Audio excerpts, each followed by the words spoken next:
Welcome to Codin. So last time I have discussed about different kinds of questions that could be asked in your exams and created a playlist, the one night exam study things and what are the things that you need to learn before your exam. So today in this video I am going to discuss about a new topic, a new thing from which you will learn from zero till the end, from basic till the end level, that how we need to work with each and everything. So the topic is CSS. So what is the things in CSS we will going to learn in this lesson? That how we can link CSS with the HTML documents, what is a selector, and how we basically work with CSS. So guys, if you are new to my channel, do like it, share it, and also subscribe to my channel. And also already on my YouTube channel I have posted some videos regarding HTML, regarding Python, C++, Java, and many other videos of the exam point of view things. So guys, if you like the content what I post, do like it, share it, and also subscribe to my channel. These are some of the things that I have already posted, so view that also. I also created my Instagram page where I am posting quizzes, various knowledgeable things, and various things that you need to know when you are in a tech geek. So guys, I hope you love the content what I post. Do like it, share it, and also subscribe to the channel. So let's get started with the video. What is CSS? So when we're talking about CSS basically means cascading style sheet. What are cascading style sheet? Basically these style sheet are those sheets which help us give the look of our web page in some different style. Like that the feel of the web page could be in a different form, like it could appear to us in a very useful way, or maybe you can say it in a very attractive manner.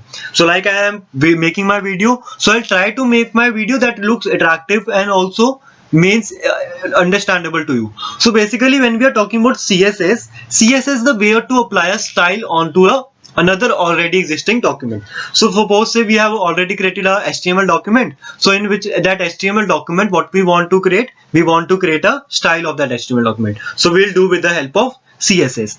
Then CSS allows us to perform different styles based upon a specific tag or basic on a specific property selectors. So basically in CSS we are going to use some selectors and the property and then the value regarding it. So in CSS we are going to learn how we can perform the styling of an HTML. Working with CSS, I could like to give you a quick reminder. So if you do not know any of the basics of HTML, so I could suggest you to first of all see the basics of HTML, how you can work with HTML. And you can see at the top right corner also the link of the previous videos in which I have already declared about HTML, and the description also I have posted the link of the playlist in which I have taught about HTML. So before working with CSS, do watch the HTML videos. So now when we are talking about CSS, how are the different ways through which we can enter a CSS file into our HTML document. So basically whenever we want to use CSS in HTML, we need to understand different ways through which we can enter a CSS file into our HTML document. So when we want to enter a CSS file in a HTML document, we have three styling ways through which we can style the HTML document with CSS. Number one is the inline CSS. Second is the internal CSS, or we can say that embedded CSS also, and the third one is the external CSS. So now we are going to understand these three things one by one with the help of a program code and how we can style the HTML document.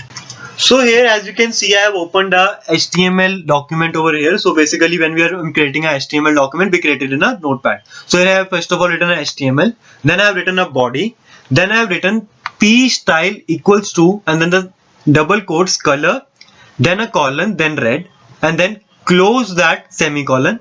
After that I have written background color and then a colon, and then I have written the background color whichever color we want, or the color I have here I added is black color. Then I have closed the angular braces, and then I have closed the p tag, and similarly after that I have closing the body tag, and that is the HTML tag. So I have defined some paragraph into it. So basically this is a inline CSS. So whenever you are talking about an inline CSS, what happens in inline CSS? We just give the style of the CSS document that you need to perform. Like if you want to change the style of the paragraph. So here what I have done, I have given the style in the p tag. So basically it will help me change the paragraph of the p tag. Basically give the styling to just the p tag.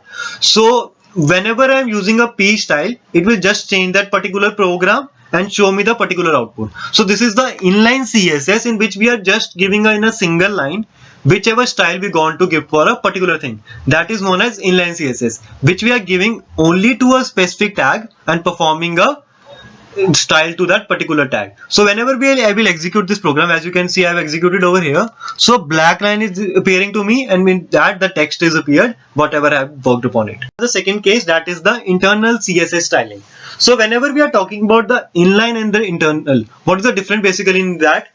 When we were using the inline styling, what we were doing, we were just giving a style to that particular tag in which we want the styling. So in this case what we are doing, we are creating a HTML file similar to that way. We have added a head in which we are including a style. So what is the purpose in internal styling is, we have to include all the style within the head block. So means whenever we want to add a internal CSS, what we will do, we will add a style tag in which block the head braces, means basically the head angular braces, and then we will add a style in that, in which we have already defined that P will have the color orange and the background color will be black.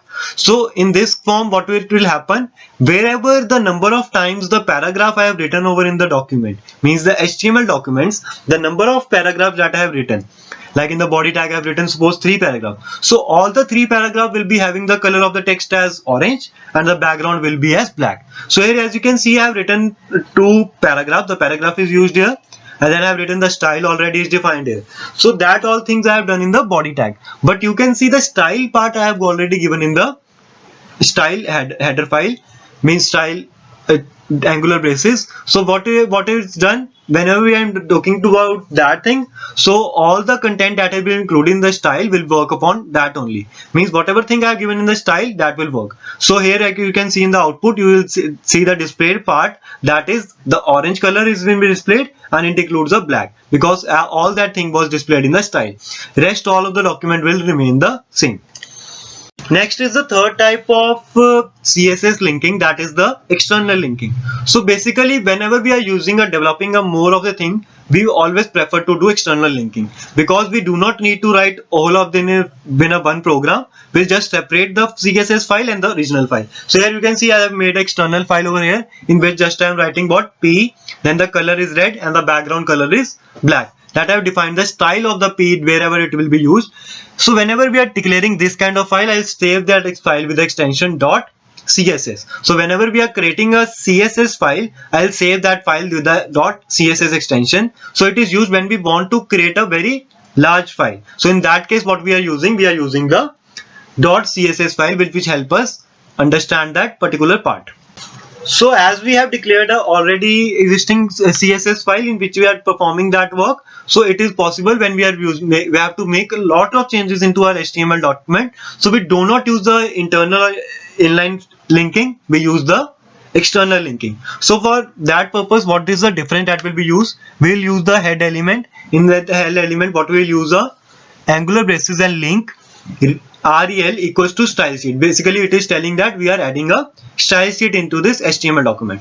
Then I have given a href. We already, you must be clear if you know about the basics of HTML, that href used to give the link of that particular part, location. So here I have written that external.css, means the link of the location that to be tracked over here is from the style sheet is the external.css, which I have already saved. Then I have given some paragraphs in the body tag, that this is an external HTML file. Then we are including the external style sheet into this HTML file. So whenever I am going to execute this file, so what it will take that external file which have already been created in the HTML document with file, because we might be requiring different CSS files. So we'll create that different CSS file and just import that CSS file into this particular thing. So here as we are inserting this thing into the file, so whenever I will execute this code, so you can see the code, the different paragraphs are given with the black border. So this is the basic purpose of using CSS. As we saw that whenever we want to insert a file, that how we will going to link that external or internal file with the CSS document to the HTML document. But we saw that one thing, that what we were using some selectors like P, then we're using some property of a color, then we're using some value. So these are the 3 parts that are involved in every styling. That will include a selector, a property and the value. So whenever I'm talking about a selector is basically the pointing to the HTML file that what thing has to be done over there. Then the property means the type that we want to do, like we want to do the background or we want to do the color. That all will be depend upon the property. Then we have the value. Value means whatever we want to give, like color, name, like font size, whatever we want to give, that is known as the value. So here, as you can see in the example also, what we have already done over here is we have taken a p. In the p tag, what we have taken the color. So the p over here is the selector, means the selector what we have to do.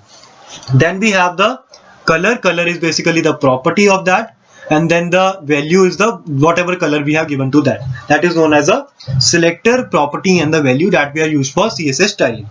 So guys, I think you must be clear about different ways through which we can link CSS in HTML and how it helps us to give the proper styling of the content, and what are the different kinds of selector we are going to learn in the next video. So stay tuned with me, watch the next video that are going to come, and if you are not clear about how we can create a HTML document, you can watch the playlist. The link is at the top right corner, description also, and also on my channel. You can go and watch it from anywhere.